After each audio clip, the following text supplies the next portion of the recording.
Here is a question that must be proposed. What does the American Revolution, the Haitian Revolution, the French Revolution, the Irish Revolution, the 1917 Russian Revolution, the Xinhai Revolution of 1911, the Second Sino-Japanese War all have in common? They were major human developments composed of contradictory factions usurping pre-established imperial or colonial states.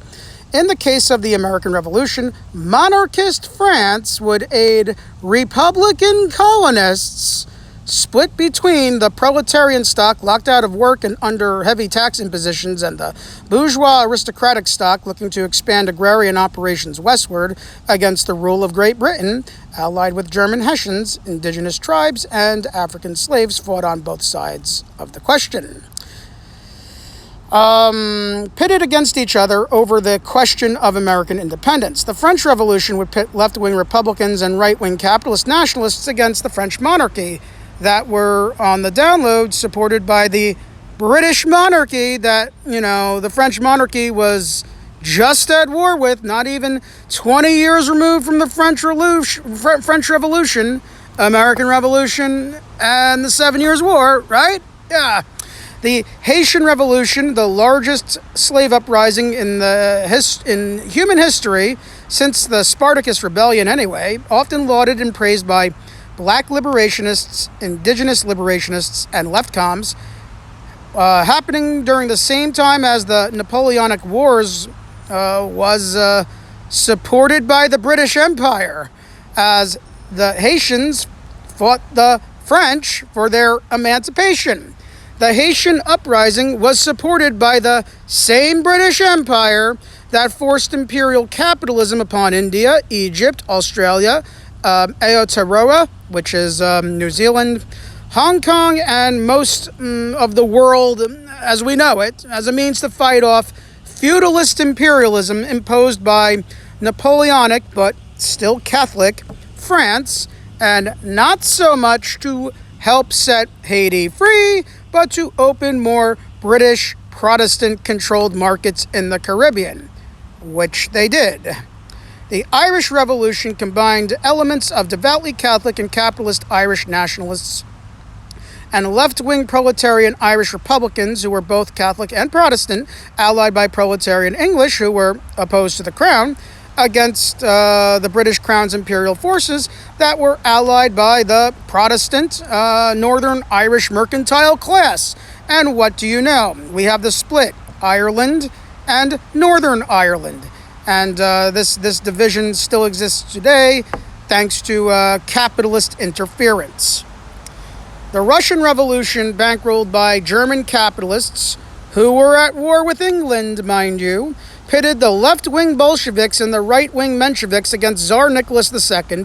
When the Tsar was deposed, realizing they had created an uncontrolled monster in the form of Lenin, the German capitalists combined their resources with British capitalists, American capitalists, and French capitalists, who they were just at war with, mind you, to bankroll the White Army as a means to depose the Red Army. The Western capitalists were unsuccessful. In 1911, left-wing and right-wing Republican coalitions, including the early Kuomintang, Mongols and Tibetans with Imperial China, overthrew the Qing dynasty, ending some 2,000 years worth of Imperial Chinese rule. As a result of these contradictory forces forming a new republic, without a monarch or a dynasty, conflict would naturally present itself in the form of the British Empire looking to complete its ultimate goal of opening the Chinese market. And then you got Imperial Japan becoming more militaristic as well. And then you got questions on whether the new Republic of China should open itself to capitalism and potentially lose its sovereignty via the market, or go in the direction of communism, where the Chinese would control the means and terms of their own self-determination. What do you know? There was a civil war between the capitalist Kuomintang, led by Chiang Kai-shek, against the Communist People's Liberation Army of China, led by Mao Zedong. And what do you know? In the middle of the Chinese Civil War, the Japanese invaded China. They took over Manchuria. They sacked Nanjing. And the KMT and the PLA had to join forces to drive the imperial invaders out of China, which then afterwards the KMT and the PLA went back to fighting the Civil War over China's ultimate fate. Guess who won the Civil War? Mao Zedong won.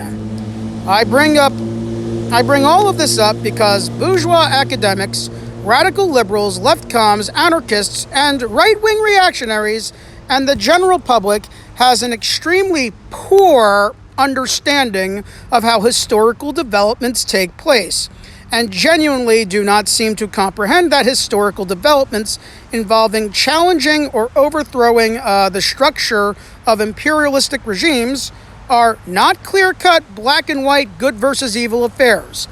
At least not all the time.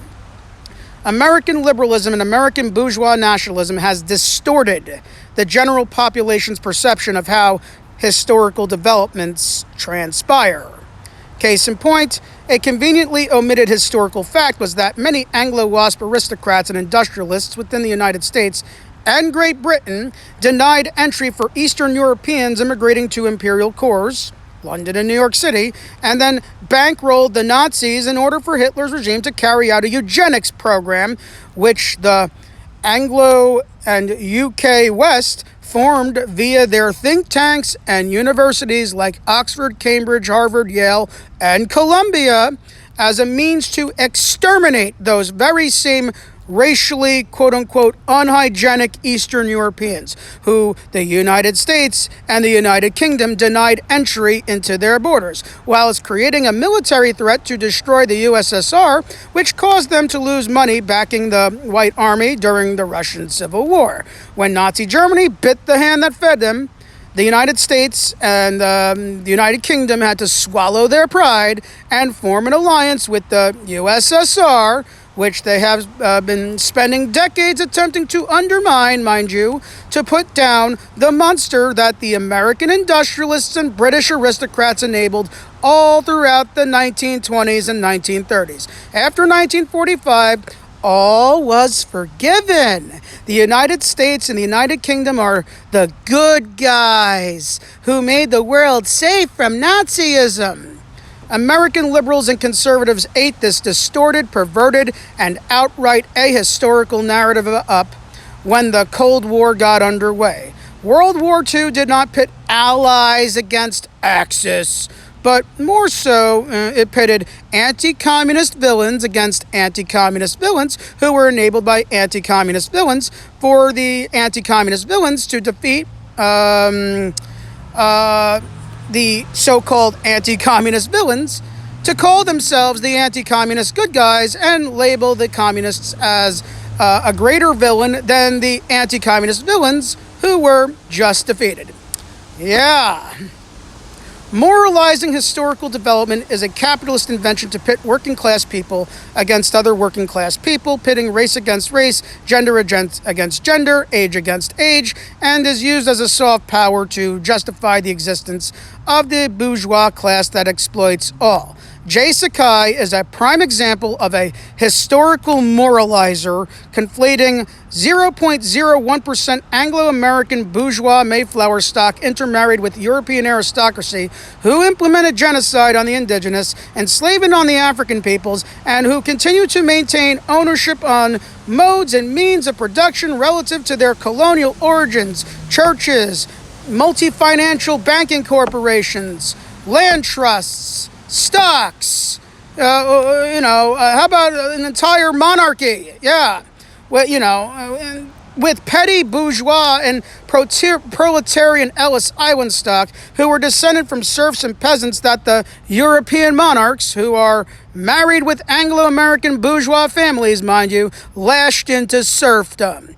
Unbeknownst to Sakai, many would-be Eastern European settlers were denied entry into the United States by the Mayflower stock settlers, right? So they could die in Hitler's concentration camps, just so the Anglo-American aristocracy could then relocate the survivors of Hitler's concentration camps to Palestine as a means to permanently create instability in the Middle East, as a means for the transatlantic Anglo-American aristocracy to justify perpetual interventions in an oil-rich region, and as a means to open Middle Eastern markets and undermine the spread of socialism.